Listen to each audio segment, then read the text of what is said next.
मेरी भावना है अक्षय तृतीया के साथ साथ भक्तांबर पढ़ने वाले, भक्तांबर सीखने वाले और भक्तांबर सिखाने वालों को विशेष रूप से मैं विशेष ज्ञान प्रदान कर सकूं। संत ही आचरण का आशीष देता है, तरने का ताबीज देता है, बोधि और समाधि का बीज देता है। जो कोई ना दे वो चीज देता है। इतना बढ़िया समय आपके बीच में। सबसे पहले भक्तांबर की साधना बिंदी लगा के करें, सिर को ढके करें, जमीन पर बैठ करके करें, बिना सिला हुआ कपड़ा, प्लेन कपड़ा जिसमें कोई डिजाइन ना हो, सिंपल जैसे छुल्लर जी के कपड़े होते हैं, त्यागी व्रती के कपड़े होते हैं, ऐसे सादा कपड़ा पहन करके आप ब्रह्म मुहूर्त में भक्तांबर का पाठ करें। घी का दीप लगा करके, जिनकी मेष राशि है वह पूरब दिशा में मुंह करके, वृषभ राशि है वह दक्षिण दिशा में मुंह करके, मिथुन राशि है पश्चिम दिशा में मुंह करके, कर्क राशि है उत्तर दिशा में मुंह करके, सिंह राशि है पूरब दिशा में मुंह करके, कन्या राशि है दक्षिण दिशा में मुंह करके, तुला राशि है पश्चिम दिशा में मुंह करके, वृश्चिक राशि है उत्तर दिशा में मुंह करके, धनु राशि है पूरब दिशा में मुंह करके, मकर राशि है दक्षिण दिशा में मुंह करके, कुंभ राशि है पश्चिम दिशा में मुंह करके, और जिनकी मीन राशि है वह उत्तर दिशा में मुंह करके भक्तांबर का पाठ करें। जिन्हें राशि नहीं पता है, जो व्यापारी है वह उत्तर दिशा में मुंह करके, जो पढ़ने वाले सर्विस करने वाले हैं वह पूरब दिशा में मुंह करके, जो घर में सुख सुविधाएं चाहते हैं, ऐशो आराम की जिंदगी जीना चाहते हैं, वह पश्चिम दिशा में मुंह करके, जिनको शारीरिक वेदना है वह दक्षिण दिशा में मुंह करके भक्तांबर की साधना करें। इसके साथ साथ जब भक्तांबर की साधना करें तो सबसे पहले आप अपने आप को प्रोडक्शन करें, ऊपरी शक्तियां आपको हावी ना हो जाए। इस सृष्टि के अंदर सबसे ज्यादा नेगेटिव एनर्जी है, नकारात्मक ऊर्जा है, जो हमारी साधना को सिद्ध नहीं होने देती है, जो हमारे कार्य को पूरा नहीं होने देती है, हमेशा मन में तनाव ही तनाव पैदा करती है। इसके लिए सबसे पहले आपके लिए यही कहना चाहता हूं, आप अपने आप को प्रोटेक्शन करें। कैसे करें वह विधि मैं आपको बता रहा हूं, जिसको जैन आगम में सक्रियकरण विधि कहते हैं।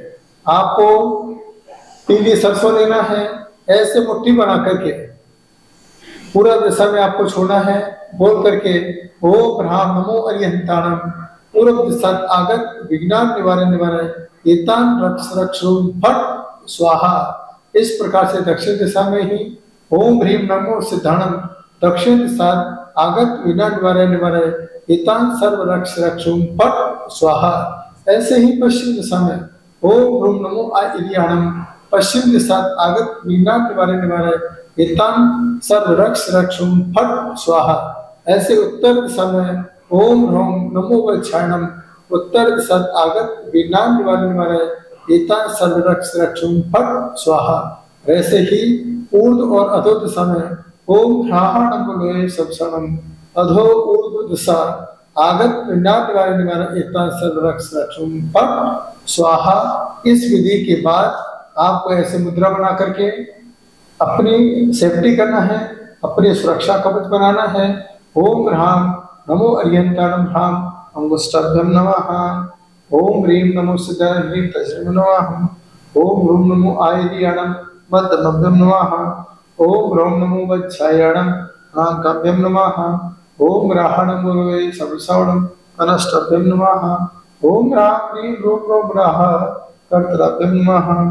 ओम राम ह्रीं रूम रोम राह कर्तव्यं नमः। ओम राम ह्रीं रूम रोम राह मम शीर्ष रक्ष स्वाहा। ओम राम ह्रीं रूम रोम राह मम मुखम रक्ष स्वाहा। ओम राम ह्रीं रूम रोम राह मम हृदयं रक्ष स्वाहा। ओम राम ह्रीं रूम रोम राह मम नाभिं रक्ष स्वाहा। ओम राम ह्रीं रूम रोम राह मम हस्तौ रक्ष स्वाहा। ओम राम ह्रीं रूम रोम राह मम पादौ रक्ष स्वाहा। ओम राम ह्रीं रूम रोम राह मम सर्वांगं रक्ष स्वाहा। इस मंत्र का जाप करके अपने आप को सुरक्षित रखने के संकल्प कीजिए। जब तक आप भक्तामर का पाठ कर रहे हैं, संकल्प करें कि मेरा भक्तामर पूरा ना हो जाए, तब तक के लिए मैं इस स्थान को छोड़ करके आगे नहीं जाऊंगा। चारों प्रकार के आहार का त्याग करता हूँ, मन से बाहरी विचारों का त्याग करता हूँ, मोबाइल का त्याग करता हूँ, मैं बाहरी परिग्रह का त्याग करता हूँ। जो परिग्रह हमने धारण किया है, इसके अलावा सभी प्रकार की परिग्रह का मैं त्याग करता हूँ। कोई भी आ जाए, बस सबसे पहले भक्तामर के पाठ को मैं पूरा करूंगा। प्रातःकाल की बेला में आप भक्तामर के पाठ को घी का दीप लगा करके, धूप बत्ती लगा करके, प्रेयर करके, पीने के लिए जल आप रख सकते हैं और पूरे मनोभाव के साथ आप भक्तामर का यह पाठ पूरा कीजिए। जब हम इस विधि से भक्तामर के पाठ को पूरा करते हैं, उसका समय होता है कम से कम आप इस पाठ को संकल्प के साथ 49 डेज तक एक भी दिन आपका छूटना नहीं चाहिए। छूटता है तो पुनः आपको फिर 49 डेज तक भक्तामर करना पड़ेगा। इसके बाद जब आप भक्तामर करते हैं, विशेष साधना करते हैं, एक आप पीले कलर का नींबू रख लीजिए, थोड़ा सा नमक रख लीजिए एक प्लेट में, और एक तरफ नींबू रख लीजिए। जिससे नेगेटिविटी आती है तो आप नींबू से उतारा करके खड़ा कट करके उसको अलग डाल सकते हैं। नमक से आप हाथों को धो सकते हैं, इससे आपका पूरा ऊरा चक्र पॉजिटिव बना रहेगा। इसके साथ भक्तामर में जो तिलक लगाने का जो मैंने बताया है, विशेष प्रभाव, क्योंकि देवों के मुकुटों में मणि होती है, ऐसे आपके चेहरे पर, आपके मस्तक पर एक सुंदर सी मणि है जिसको थर्ड आईज कहते हैं, तीसरी आंख। तो जब भक्तामर का पाठ करें, आपको यहाँ ध्यान करना है। ऐसे बिल्कुल ऐसे आप देखिए, इस भाव के साथ ऐसे देखते हुए, और यही विचार करना है भक्तामर की रील यहाँ चल रही है, मैं उस रील को यहाँ देख रहा हूँ। तीसरी आंख से देखिए, गहरी श्वास लेकर के और एक ही काव्य को पूरे मनोभाव के साथ पढ़ते जाइए। भले ही अर्थ समझ में आए ना आए, क्योंकि भगवान को आपका सारा अर्थ पता है, लेकिन शुद्धि आपकी हो, परिणाम आपके अच्छे हो, समय आपका हो, संकल्प आपको हो, तो भगवान का दिव्य शक्ति का प्रभाव आपके हर कार्य को पूरा कर सकता है। वर्तमान की स्थिति में जगह जगह पर भक्तामर हीलिंग सेंटर खुले हुए हैं, अपने अपने पद्धति से भक्तामर हीलिंग करा रहे हैं, भक्तामर हीलिंग सिखा रहे हैं। कई लोग बड़े कंफ्यूज हो जाते हैं कि सही क्या है, गलत क्या है। कोई कार्य बता रहा है, कोई दूसरे कार्य बता रहा है, कोई कैसा कार्य बता रहा है, कोई सिर्फ बीज मंत्र ही बता रहा है। अब करें तो करें क्या, किसकी बात माने। यहाँ पर जैन आचार्य कहते हैं, भगवान की बात मानो, प्रभु की बात मानो, दिव्य शक्ति की बात मानो, जो आपकी आत्मा बोलती है, उस अंतस की आत्मा की बात मानोगे तो ही आपका पूरा काम हो सकता है। जैसे मैं हमेशा एग्जाम्पल देता हूँ भक्तामर के 5 नंबर काव्य के माध्यम से। यहाँ पर आप देखिए, हिरणी अपने बच्चे को बचा रही है, सिंह के सामने खड़ी हो रही है। यह पंचम काल का संदेश है, आत्म ध्यान। पंचम काल में आत्म ध्यान के लिए बता रहे हैं कि मेरा जीवन हिरणी की तरह भागा जा रहा है। हिरणी की नाभि में कस्तूरी है, फिर भी भागी जा रही है, और आपके अंदर साक्षात भगवान आत्मा बैठा है, तो भी हम भागे जा रहे हैं। गिरनार जी भागे जा रहे हैं, शिखर जी भागे जा रहे हैं, चंपापुरी भागे जा रहे हैं, पावापुरी भागे जा रहे हैं, पुष्पगिरी भागे जा रहे हैं, भक्तापर कलश तीर्थ भागे जा रहे हैं। जो स्थिति आज हिरण की है उसी प्रकार की स्थिति आपकी हो चुकी है। वह हिरणी अपने बच्चे को बचाने के लिए सिंह के सामने खड़ी हो जाती है, उसी प्रकार से आप बचे हुए जीवन को बचाने के लिए भगवान महावीर स्वामी के सामने खड़े हो जाइए। भगवान महावीर स्वामी का ध्यान लगाइए, भगवान महावीर स्वामी का चिंतन कीजिए।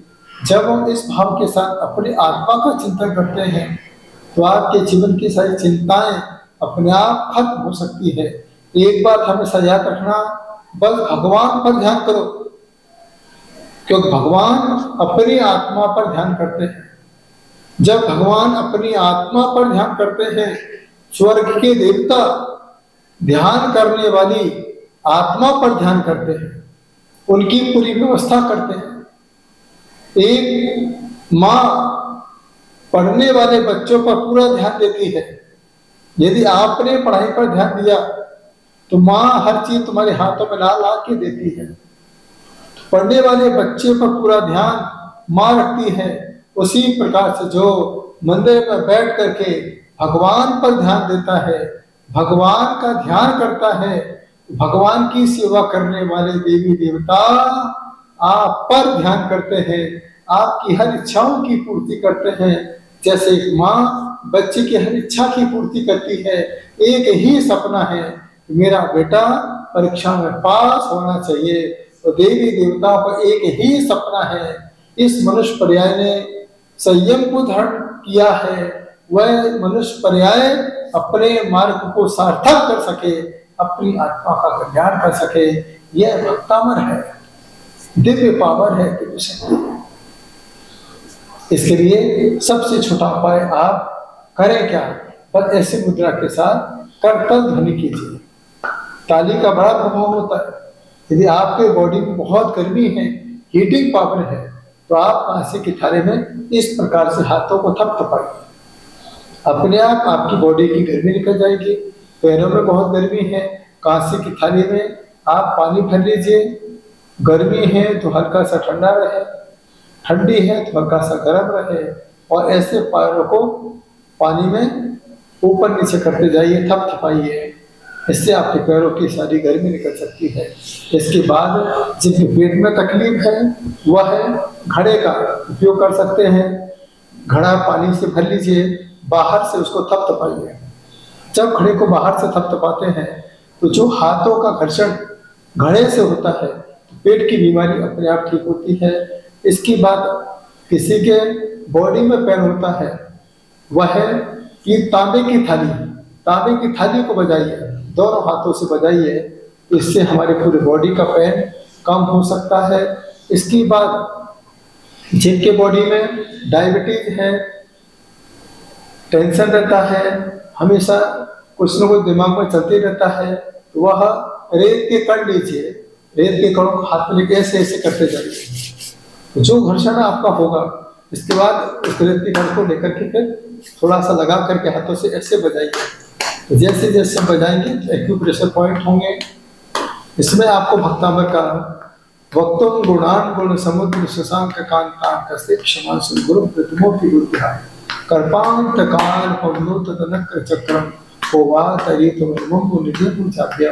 क्योंकि हाथ में कितना भी रेत लगा लीजिए, तो रेत आपके हाथों में ज्यादा से ज्यादा चिपक नहीं सकता है। उसी प्रकार से बॉडी में यदि भी नेगेटिविटी भर चुकी है, कोई बीमारी बढ़ चुकी है, इस तरीके से रेत के साथ ऐसे करते जाइए। काली मिट्टी है, लाल मिट्टी है, इससे भी आप हाथ में ऐसे करके ऐसे जोर जोर से जितना ताली बजा सकते हैं, उस वजह से भी आपकी बीमारी दूर हो सकती है। आपने पहले जमाने में देखा होगा, कुछ महिलाएं कंडे बनाती थी। कंडे मतलब गोबर के, जिसको कंडे बोला जाता, उपला बोला जाता है।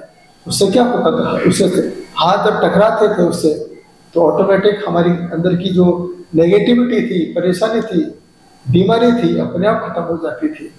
घर में हम लोग मिट्टी से घर को लिपा करते थे, इस वजह से भी हमारी पूरी बीमारी दूर हो जाती थी। आज हम हाथों का कोई उपयोग नहीं करते हैं,